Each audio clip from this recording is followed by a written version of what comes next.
Negative contestant ಯಾರು?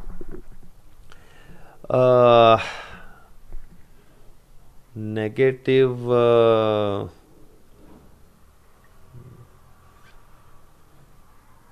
ನನಗೆ negative contestant ಅಂತ ವಿನಯ್ ಕಾಣಿಸ್ತಾರೆ ಆ್ಯಕ್ಚುಲಿ. ಹೌದು, ನನಗೆ ಅನಿಸಿದ್ದು ವಿನಯ್ ಸ್ವಲ್ಪ ನೆಗೆಟಿವ್ ಕಂಟೆಸ್ಟೆಂಟ್. ಅದು ಬಿಟ್ಟರೆ ನನಗೆ ಅಷ್ಟೊಂದು ಯಾರು ಕಾಣಿಸ್ತಾ ಇಲ್ಲ ಆ ಥರ ನೆಗೆಟಿವ್. ಫಸ್ಟ್ ಟೈಮು ಅಂದರೆ ಬಿಗ್ ಬಾಸ್ ಮನೆಯಿಂದ ಅಲ್ಲಿರೋರೆಲ್ಲರೂ ಸಂಗೀತ, ಅದರ್ವೈಸ್ ಪ್ರತಾಪ್ ಅಂತ ಹೇಳ್ತಾ ಇದ್ರು, ನೀವೊಬ್ಬರು ವಿನಯ್ ಅಂತ ಹೇಳಿದ್ದೀರಾ. ಓಕೆ, ಇಂಡಿವಿಜುವಲ್ ಗೇಮ್ ಅಂತ ಹೇಳ್ಬೋದು ಇದನ್ನು. ಇನ್ನು ಸೇಫ್ ಗೇಮ್ ಆಡ್ತಿರೋದು ಯಾರು?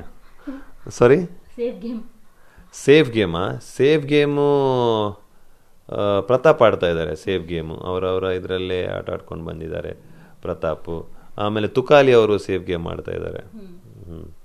ಅವಿನಾಶ್ ಅವರು ಎಷ್ಟು ಸಂಭಾವನೆ ತೆಗೆದುಕೊಂಡಿದ್ದಾರೆ ಅಂತ ಬಿಗ್ ಬಾಸ್ ಮನೆಗೆ ಎಂಟ್ರಿ ಕೊಡೋಕೆ? ಇಲ್ಲ, ದೊಡ್ಡ ಸಂಭಾವನೆ ಏನು ತಗೊಂಡಿಲ್ಲ. ನಾನು ಸಂಭಾವನೆ ತಗೊಂಡಿದ್ದು ಈಗ ಹೊರಗಡೆ ಬಂದಾದ ನಂತರ ಜನರ ಪ್ರೀತಿ ಏನಿದೆ ಅದೇ ನನ್ನ ದೊಡ್ಡ ಸಂಭಾವನೆ. ನಾನು ಸಂಭಾವನೆಗಂತ ಬಂದವನು ಅಲ್ಲ. ಆ ರೀತಿ ಇದ್ರೆ ನಾನು ಯಾವುದು ನನಗೆ ಈ ಥರ ಒಂದು ಶೋಗೆ ಒಂದು ಇನ್ಸ್ಪಿರೇಷನು ಆಗ್ತಾ ಇರಲಿಲ್ಲ. ಸಂಭಾವನೆ ಬಗ್ಗೆ ಜಾಸ್ತಿ ಮಾತಾಡ್ದವನು ಅಲ್ಲ, to be very honest. Bigg Boss ನನಗೆ ಅಪರ್ಚುನಿಟಿ ಕೊಟ್ಟವ್ರಿಗೂ ಗೊತ್ತಿರತ್ತೆ. ಅದಕ್ಕೆ ನನಗೆ ಇಷ್ಟೇ ಬೇಕು, ಇಷ್ಟು ಕೊಟ್ಟರೆ ಮಾತ್ರ ಬರ್ತೀನಿ, ಇಷ್ಟು ಕೊಟ್ಟರೆ ನನಗೆ ಹೆಲ್ಪ್ ಆಗತ್ತೆ, ಅಥವಾ ಇಷ್ಟು ಕೊಟ್ಟರೆ ನಾನು ಈ ಥರ ಆಡ್ತೀನಿ, ಆ ಥರ ಒಂದು ಮನುಷ್ಯನೂ ಅಲ್ಲ.